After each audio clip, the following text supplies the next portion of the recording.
Get off this land right now. You don't belong here. That's what she screamed at me, her hand clutching a clipboard like it was a police badge and not just a piece of office plastic. You ever have someone try to throw you off your own property before sunrise, with 3 SUVs rolling up, amber lights flashing, like it's some low-budget raid on a Netflix show nobody asked for? Yeah, that was my Tuesday. My coffee nearly hit the porch when those so-called compliance volunteers jumped out.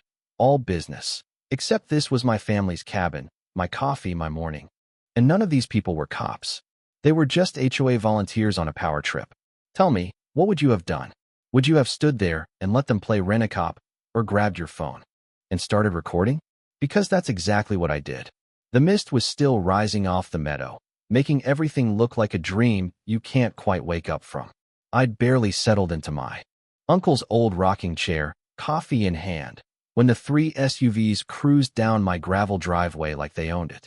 First out was a woman, late 40s, hair in a tight blonde bun, blazer crisp enough to slice bread. She walked like she expected everyone to fall in line. Behind her was a guy in a reflective vest, badge swinging from a lanyard, but his eyes darted everywhere, like he was waiting for a real cop to show up and bust him for impersonating authority. She strutted up the steps, didn't even ask permission, and introduced herself as Melleen Pierce, chairwoman of the Riverside Meadows Homeowners Association. We've received reports of unauthorized occupation, she announced, as the guy in the vest started stringing caution tape around my trees like he was marking a crime scene. You know that split second when you question your own reality? That was me, clutching a mug that literally said, "World's okayest uncle," and trying not to laugh. This was my land, inherited fair and square from Uncle Nathan 3 weeks ago. And these people wanted me to sign away my rights based on their official clipboard and a volunteer with a badge from the dollar store. It got better, or worse, depending how you look at it. There's Derek, their certified compliance volunteer. I asked for credentials, because come on, even Girl Scouts have better ID. The guy just fidgeted, muttering about procedures. Then I spot a metal sign screwed right onto my property marker. Chairwoman, reserved parking. That's when I pulled out my phone and started recording. So you're running a fake inspection with no warrant, no credentials, on land you don't own, and you're putting up your own parking sign? I said. She tried to block my camera, stammering about community safety. By then, a pickup slowed down. My neighbor Rebecca, who'd introduced herself the week I moved in. She rolled down her window, waving a grocery receipt and giving me that look. You okay? Or should I call backup? Turns out Rebecca was the real twist in all this. She'd been watching HOA finances as the volunteer treasurer, and let's just say, what she'd seen did not add up. Landscaping fees, compliance patrol expenses, random maintenance charges, none of it approved by the board. While Derek finished his walkabout, talking into a radio like he was on an episode of Cops, Melleen kept glancing at her watch, like she was waiting for a script cue. After 20 minutes of this circus, she hands me a compliance report that looks official until you actually read it, full of violations that don't exist, threats to escalate to appropriate authorities if I don't sign. I told her, "You want real authority, call the sheriff. Until then, you're trespassing." That hit a nerve. They packed up fast, but not before promising I'd hear from the board. 2 hours later, the moving truck finally showed up, blocked by that same HOA SUV, now parked sideways across my driveway like a barricade. Tom, the mover, shook his head, meter ticking, while Melleen played hide-and-seek behind oak trees, actually ducking every time I looked her way. So I started walking the property line, partly to scope things out, partly to mess with her. I found a rusty set of keys in a box marked Facilities Access by the pump house. And sure enough, as soon as I tried one in the padlock, I heard someone breathing in the bushes. Melleen, not even bothering to hide the fact she was spying. Inside the pump house? Jackpot. Papers with county. Letterhead, lease agreements. Even a contract showing the HOA had been renting the mailbox area and pump house from my uncle for years, paying real money to use what they'd been calling community property. I photographed everything, realizing why Melleen was suddenly so invested in keeping me out. When I stepped back outside, the radio chatter I'd overheard earlier stopped dead. She was gone, temporarily. That night, I laid out the evidence like I was prepping for a trial. The numbers were wild. For years of spending on radios, security gear, even $300 a month for patrols. But here's the kicker.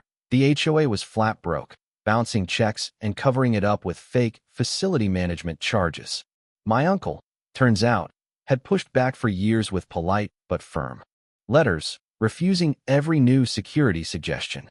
The real drama, though, was a series of emails and handwritten notes showing the HOA had been ramping up surveillance and pressure ever since he went into assisted living. One last note, written a week before he passed, warned, if they threaten you about the property, call the sheriff. If they try to intimidate, show them the truth. So the next day, when the community held an impromptu security meeting at the mailbox cluster on my property, by the way, I decided to show up. Rebecca was there, folder in hand. Meline tried to steer the conversation, talking about community standards and new residents not understanding responsibilities. But Rebecca was done playing nice. What responsibilities? Why are we paying for patrol services? Who authorized all this equipment? Derek and Meline squirmed while another neighbor, Grant, chimed in about seeing new tactical radio gear popping up around the subdivision. That's when I pulled out the lease documents, laid them on the bench for all to see, and said, maybe we should all look at what's really going on here. Things unraveled fast after that. The next morning, I called the county sheriff. Deputy Mark Lewis came out, uniform and all, and did what actual law enforcement does. Checked boundaries, IDs, paperwork. By noon, Derek and Meline showed up again, trying to run the same routine. This time, Deputy Lewis stepped in. I need your credentials for law enforcement activities on private property, he told Derek, whose hands shook so bad he nearly dropped his fake badge. Meline jumped in to clarify, but it was too late. The deputy had seen enough. Impersonating law enforcement? Financial fraud? It was all right there, documented, recorded by Grant, witnessed by Rebecca. The story had gone from HOA melodrama to actual legal jeopardy in under an hour. After that, Rebecca posted a breakdown of HOA spending at the local feed store, color-coded, with receipts taped for anyone to see. Word spread. Over $6,000 missing, spent on fake patrols and certifications. The community was livid. When Meline finally confronted me, she wasn't the icy chairwoman anymore. She was scared, voice shaking, trying to resolve things quietly. She admitted the HOA was in deficit, admitted she'd tried to cover it up by faking compliance programs and pocketing facility fees. Her logic? I never meant for it to go this far. But it had, way too far. When Thursday's deadline hit, the whole neighborhood gathered at the mailbox cluster, half to watch the fallout, half just relieved to finally see the truth out in the open. Deputy Lewis was there, along with Grant and Rebecca. I revealed the audio, the lease, the invoices, the bogus reserved sign, everything. Meline's authority disappeared in an instant. As she stood there, stripped of any last scrap of power, I pulled her reserved sign off the property marker and revealed my uncle's original. Visitor parking only. You could feel the relief in the crowd, anger turning into closure. So what now? The HOA's compliance patrol got disbanded. Meline was voted out and facing possible charges. My property is finally just that, mine. The mailbox and pump house? The community's problem now. And me? I'm sitting here on my porch, coffee in hand, watching the sun rise over a meadow that finally feels like home. You ever notice how bullies always back down when you stop playing along and show the receipts? That's what happened here. I want to know what you think. Was I too harsh, or did they get what was coming? Would you have handled it the same way? Drop your thoughts in the comments.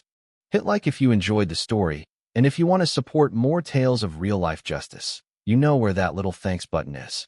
Until next time, this porch, this land, and this coffee are mine.